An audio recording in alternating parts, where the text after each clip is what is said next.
Kondisi ekonomi negara-negara ASEAN.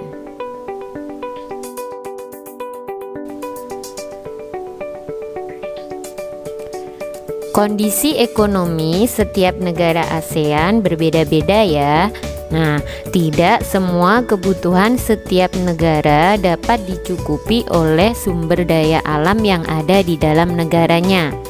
Oleh karena itu, diperlukan sumber daya alam dari negara lain demi mencukupi kebutuhan suatu negara.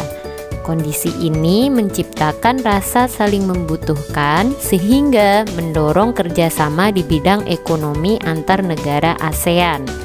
Kerjasama tersebut antara lain dilakukan melalui kegiatan ekspor dan impor.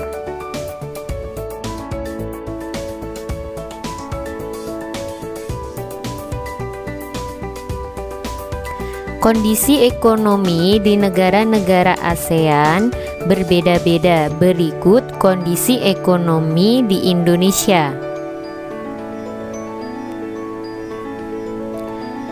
Indonesia sebagai negara agraris dan maritim. Potensi pertanian Indonesia cukup tinggi. Di antaranya adalah beras, teh, kopi, kelapa sawit, dan karet. Potensi kelautan dan perikanan Indonesia juga tinggi loh. Nah, komoditasnya seperti ikan tuna, udang, dan tiram. Dari sektor pertambangan, potensi Indonesia antara lain minyak bumi, batu bara, gas alam, emas, dan tembaga. Indonesia termasuk negara berkembang dengan potensi pariwisata alam dan budaya yang cukup tinggi.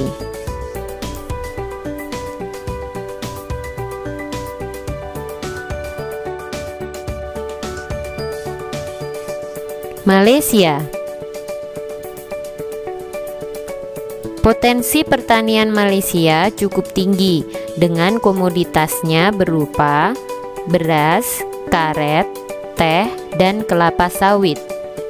Potensi pertambangan Malaysia antara lain minyak bumi, gas alam, timah, emas, dan bauksit. Malaysia merupakan negara berkembang dengan potensi pariwisata alam dan budaya yang cukup tinggi.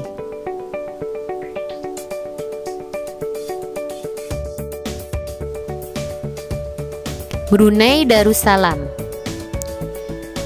Tidak seperti negara ASEAN lainnya, Brunei Darussalam bukanlah negara agraris. Hanya ada sedikit wilayah perkebunan di Brunei Darussalam dengan hasilnya berupa kelapa, kelapa sawit, dan karet. Brunei Darussalam merupakan negara dengan hasil tambang minyak bumi dan gas alam yang melimpah. Brunei merupakan negara berkembang dengan potensi wisata budaya yang cukup tinggi, namun Brunei hanya memiliki sedikit daerah wisata alam.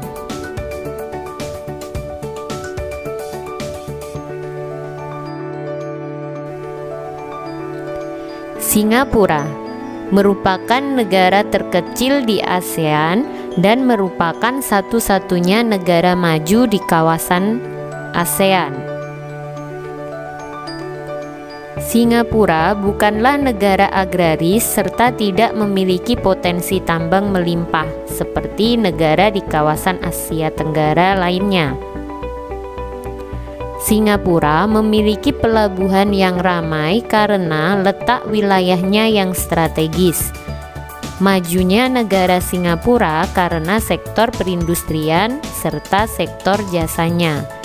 Wisata di Singapura adalah wisata kota.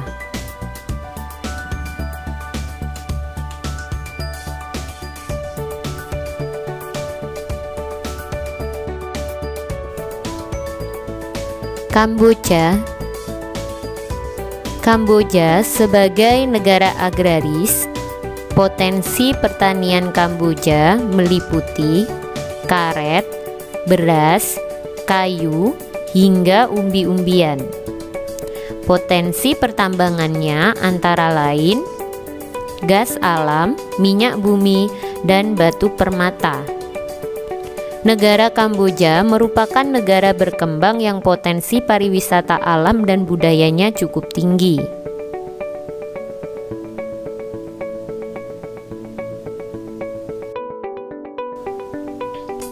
Laos merupakan satu-satunya negara di Asia Tenggara yang tidak memiliki garis pantai. Sebagai negara agraris, potensi pertanian Laos meliputi beras, kapas, kopi, dan jeruk.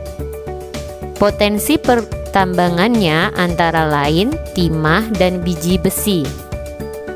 Laos merupakan negara berkembang dengan potensi pariwisata alam dan budaya yang cukup tinggi.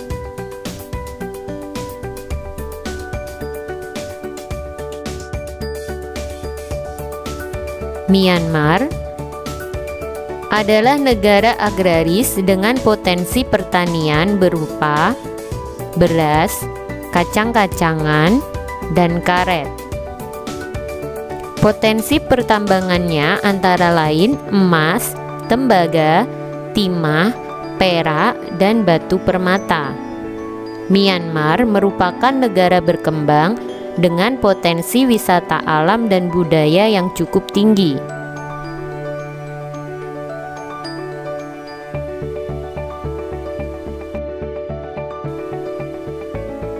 Filipina merupakan negara agraris yang memiliki bentuk wilayah kepulauan. Potensi pertaniannya adalah padi, jagung, kopra, dan abaka atau serat Manila. Potensi pertambangan Filipina adalah biji besi, tembaga, emas, perak, dan keramik.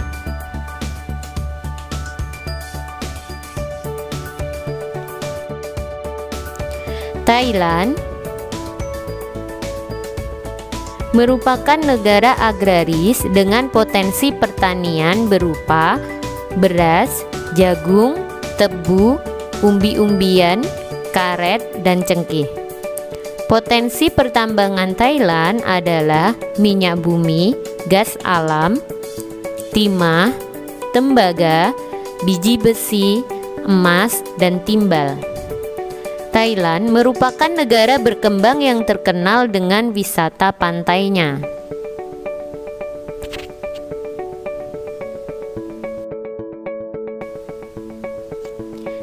Selanjutnya, Vietnam merupakan negara agraris dengan potensi pertanian berupa beras, karet, kedelai, kopi, dan teh.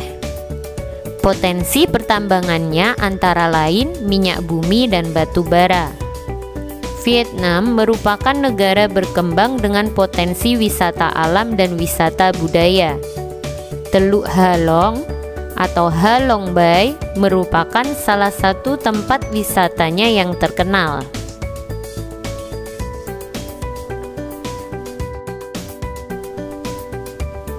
Terima kasih, semoga bermanfaat.